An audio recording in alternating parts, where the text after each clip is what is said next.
Hola, ¿qué tal? ¿Cómo les va? ¿Cómo están todos? Muy, pero muy buenas noches. Bienvenidos a la luna, bienvenidos a estas lunas de cuarentena, lunas de pandemia y algunos dirán post-pandemia. Habrá que ver, ¿no? La historia de la humanidad está plagada de plagas y la historia de la humanidad también sabe de pestes y de épocas y de tiempos muy, pero muy especiales. Llegará el día en que todo se supere. ¿Llegará el día en que todo esto se termine? ¿En que la pandemia como tal finalice? ¿Será historia en algún momento? Doctor Dardo Ramírez Brache, gracias por el tiempo y bienvenido a la Luna. ¿Cómo estás? Hola Daniel, buenas noches. Gracias por la invitación. Vamos a hacer un poquitito de historia sobre tantas cosas que le han pasado, no solamente a nuestro pueblo, ¿no? Porque está claro que el ser humano ha pasado por todas, ¿no? Y este hecho, evidentemente este hecho va a marcar, va a quedar una huella importante en cada uno de nosotros, ¿no? Reflexionaba que hace un tiempo los que tenemos la suerte de haber vivido este siglo XXI, en estas dos primeras décadas del siglo XXI, en donde la impronta y la transformación del mundo, la aceleración, los cambios son inconmensurables. Y creo que sí, que es una cuestión de suerte, de ser partícipe de ese cambio de la humanidad. Creo que en estos 20 o 30 años últimos, el hombre ha cambiado tanto, con tanta fuerza y tanta entereza como no lo ha hecho en ningún otro momento en la historia de la humanidad. Esta agilidad de cambio, por supuesto, va a tener impactos. La globalización, la comunicación en tiempo real, y lo que faltaba, esta pandemia globalizada, que no hay aldea en el mundo que no quede fuera de este impacto. La vorágine tiene mucho que ver, Dardo, con lo que hoy nos está pasando. Digo, más allá, dejemos de lado estrictamente lo de la salud, pero a partir de esto que vos comentás, ¿no? Digo, tanta vorágine, está claro que en algún momento lo que ocurre en algún rinconcito perdido del planeta lo vamos a terminar sintiendo. El impacto, sin duda, lo recibiremos todos, porque el mundo después de esta pandemia no va a ser el mismo. Pero no va a ser el mismo porque el hombre va a tomar medidas preventivas, va a cambiar protocolos, va a modificar costumbres, pero no solamente en los grandes estados, los grandes países, también en las pequeñas aldeas. Todo va a ser distinto. Si bien es una cuestión contrafáctica, estamos trabajando, pensando, reflexionando lo que puede ser con estos impactos, pero sin duda el hombre va a tomar otras medidas de prevención, de cuidado. Y muchas veces el casuismo, la aplicación en los casos en particular, va a tener mucho de importancia en todo esto. Y creo que tomar atención a esto, ser precavido, me parece que va a ser una medida muy prudente. Ahora, en eso que vos mencionás, hay un punto, me parece clave, de muchas personas, incluso que han pasado por este programa, que mucha gente, vos te das cuenta que extraña lo que teníamos. Y el extrañar automáticamente implica el primer deseo es de volver a ser lo que éramos. Sin embargo, la posición que acabas de manifestar, corregime si lo interpreté de una manera equivocada, es otra. Es decir, acá hay un montón de cosas que, aunque no nos demos cuenta, han desaparecido y están desapareciendo. Ya no volverán a ser como eran, ¿no? Yo creo que el hombre es un devenir constante, es una evolución. La civilización es transformadora. Y el hombre, por ser parte de esa civilización, tiene que adaptarse a esos cambios. Desde luego, la añoranza siempre estará en nosotros. El recuerdo, lo que fue, aún mismo en estas instancias de cuarentena, la reunión de amigos, de juntarse con la familia, lo añoramos, lo extrañamos.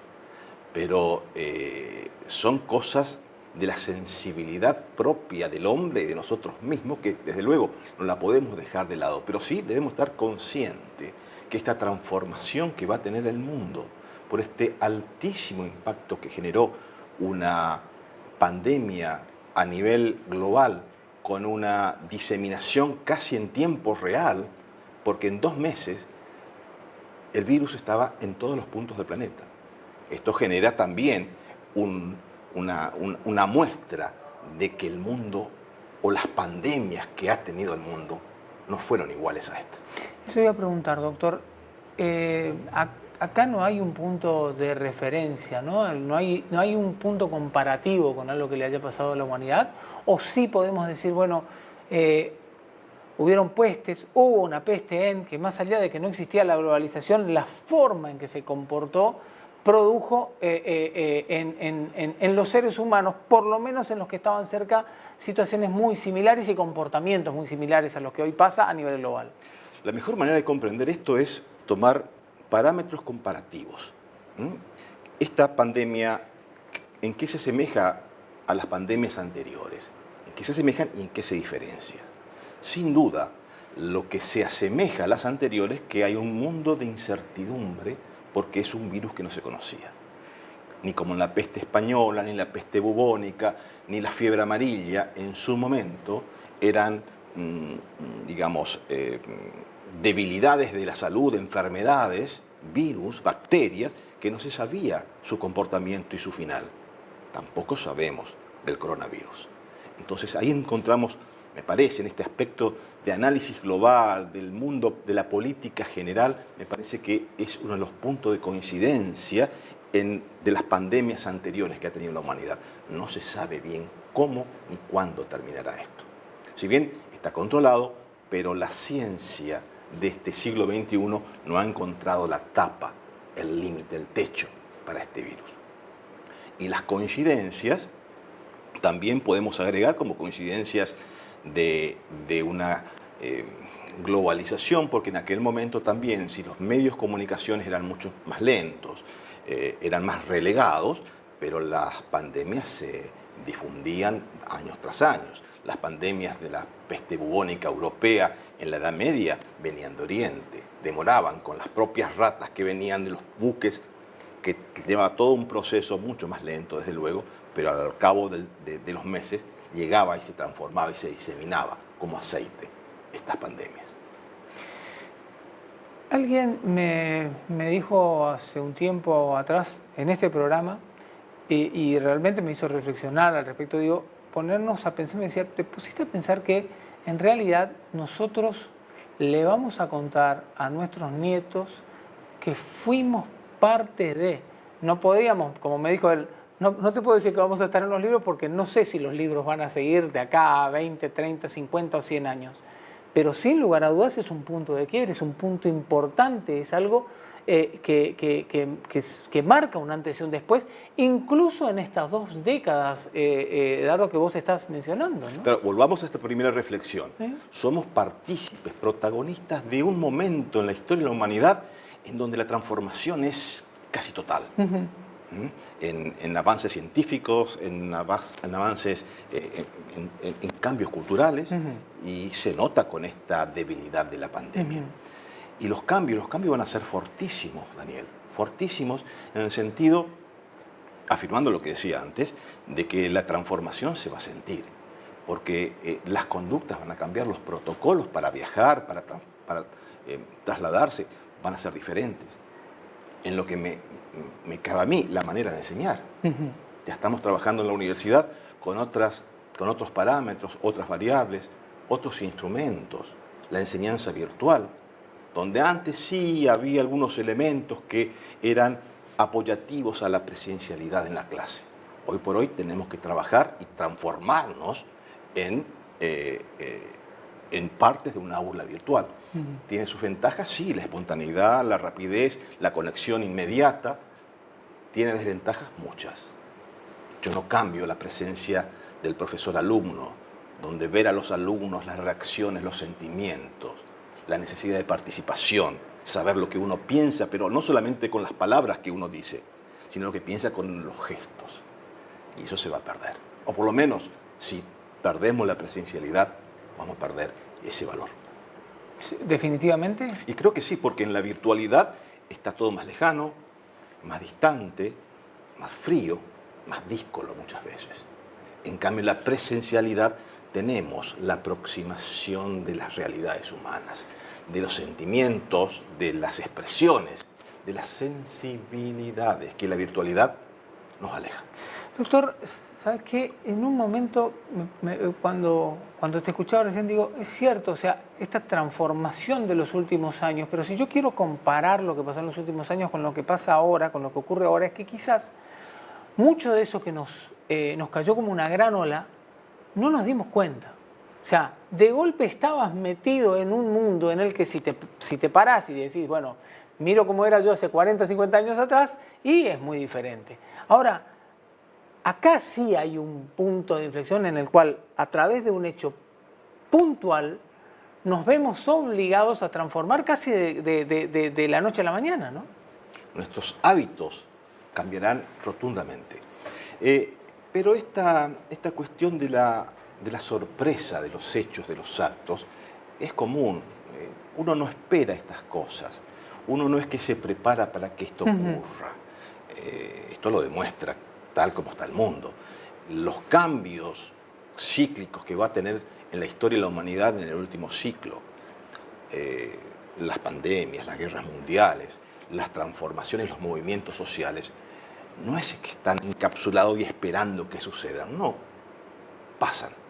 Y así como pasan las revoluciones, pasan las guerras mundiales, pasan los enfrentamientos de civilizaciones, pasa esta cuestión de la pandemia que indefectiblemente nos sorprende a todos y nos genera un impacto tan alto que cambia todo en nosotros y en nuestro alrededor. Aunque no quisiéramos cambiar, aunque queríamos anclarnos en esa añoranza o en ese recuerdo o en esa no transformación, pero debemos transformar porque si no quedaríamos como estancos cuando la civilización está avanzando. Que no sea una pandemia o que no sea, algo muy similar. ¿Se puede comparar esto que está pasando, Eduardo, con algunos hechos puntuales de la historia de la humanidad? En principio, yo tengo un criterio muy particular cuando analizamos la historia. La historia no se repite. La historia puede ser similar, algunos fenómenos parecidos, pero la historia no se repite. Puede haber cuestiones características que la hacen parecida, pero en estas condiciones de un mundo globalizado, con una tecnología de avanzada en donde los medios de comunicación en tiempo real expresan y manifiestan lo que ocurre en cualquier parte del mundo. Todos nos enteramos de lo que está pasando en este momento. Esto genera también un estado de temor, de miedo, también de prevención que antes no existía. También esta pandemia contemporánea nos da otra posibilidad también de la ciencia. Están trabajando con la vacuna. En 6, 7, 8 meses de la nada pueden elaborar una vacuna para contrarrestar este virus. También son cosas positivas, el avance de la ciencia, de la técnica. Y en este mundo en donde el hombre permanentemente tuvo que luchar con las adversidades de la naturaleza y de todo su medio. Y esto demuestra que por más técnica que maneje, hoy por hoy tampoco el hombre contemporáneo está libre de controlar absolutamente todo. Dijiste libre y eso es un punto también clave de este tiempo, ¿no? Hay quienes, cuarentena de por medio, en cada rincón del planeta, ni hablar de lo que está pasando en parte de la República Argentina, se vio ante la obligación de encerrarse, y algunos hablan de que sus libertades como tal, pero no solamente la libertad de poder abrir, que es la más sencilla, uno dice poder abrir la puerta y salir a libertades de todo tipo, porque ya no hay una libertad hasta para poder pensar distinto, visualizar algo, porque nos vemos casi encapsulados ante la necesidad de que se le hace frente a esto de una sola manera. Es muy difícil compaginar en un mundo de crisis en donde hay que proteger ciertas cuestiones, la salud, el bien común, equilibrar y contrarrestar con algo que es innato y natural en el hombre, su libertad. ¿Cómo ensamblamos la libertad que es natural en el hombre El hombre es libre por naturaleza. Y en esa naturaleza el hombre tiene que adaptarse a esas limitaciones que el medio le genera. Entonces buscar el equilibrio, como en cualquier mundo, para poder vivir y exteriorizar nuestras ideas. En un mundo sin pandemia, para defender nuestra libertad o hacer efectiva nuestra libertad, esa libertad debe tener también un límite. Es una libertad que, para defender mi libertad, yo debo generar también obligaciones. Y en ese ámbito de equilibrio de libertad y obligaciones, podemos, creo, llevar adelante la protección del bien común sin afectar la libertad, que es innata, natural e inviolable del hombre. Obligaciones, límites, eso que por ahí también como sociedad empezábamos a dejar de lado por errores en la concepción de ciertas libertades, hoy también son fundamentales, ¿no? Porque tratar de cumplir con lo que uno debe hacer, ponerse límites para, vuelven a resonar en la cabeza de todos estos conceptos. Ahí entra una palabra casi mágica que es muy importante, que es responsabilidad. La responsabilidad de proteger la libertad, la responsabilidad de proteger la libertad del otro, la responsabilidad de cumplir con mis obligaciones. En un mundo en donde todo se pactan los derechos, se pactan las obligaciones, se pacta la convivencia, se pactan los valores. ¿Por qué? Porque para poder convivir hay que hacer un pacto político. Y ese pacto político es el que nos garantiza que mi libertad es tan sagrada como la tuya. Y yo no puedo invadir tu libertad porque vos tenés la obligación de no invadir mi libertad. Y en este marco de libertades, insisto en la pregunta anterior, la complejidad de ensamblar la libertad con el compromiso del bien común y del bien general, pero sin afectar esta libertad. ¿Es fácil? No, es difícil. Y más en estos momentos de crisis, pero debemos buscar permanentemente ese equilibrio entre libertad y limitación de la misma. Pero ese equilibrio solamente se va a llegar con un consenso y con un consenso altamente responsable. ¿Equilibrio o quiebre de lo que conocíamos hasta hace poco como lo que debía ser? Digo porque mucho de lo que existía y que ante normas impuestas sí, pues decía, debemos pactar, bueno, pero la misma vida nos fue llevando a que algunos tenían más derechos que otros, algunos tienen más obligaciones que otros, y hoy por hoy parece que esto es casi como barajar y dar de nuevo también en este terreno.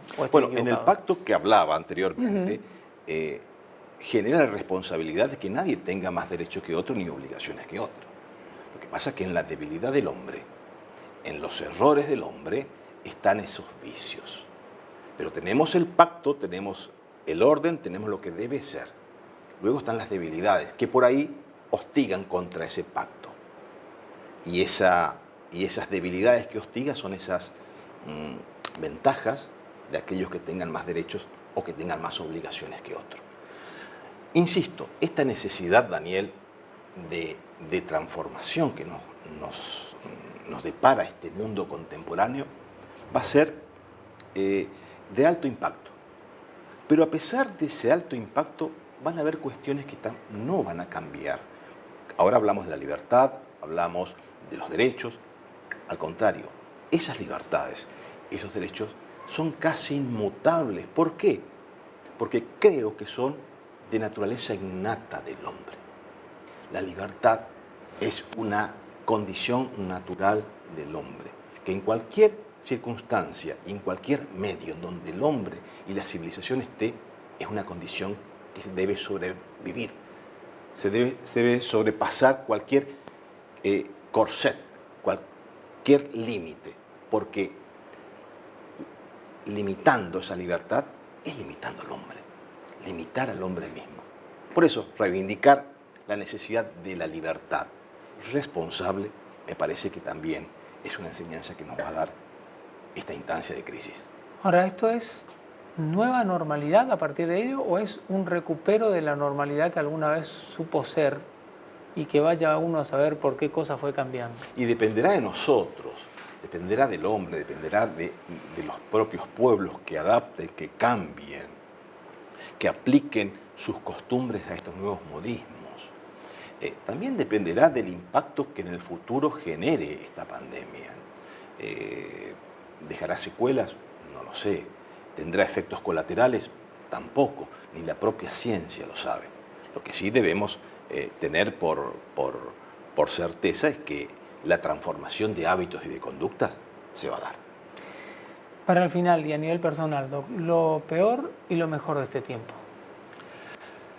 En lo personal, lo peor, la distancia de los familiares queridos que no están cerca. Y lo mejor es que pude terminar mi último libro que estaba pendiente y lo pude hacer en estos últimos 2 meses de confinamiento. Eso es bueno, ¿no? Eso Así es positivo. Poder darse el tiempo. Tanto reclamábamos el tiempo, al tiempo ha venido. Doctor, muchísimas gracias. Gracias, Daniel. Un gusto. Gracias, Dardo, por que tengas una excelente noche. Gracias. Gracias a todos.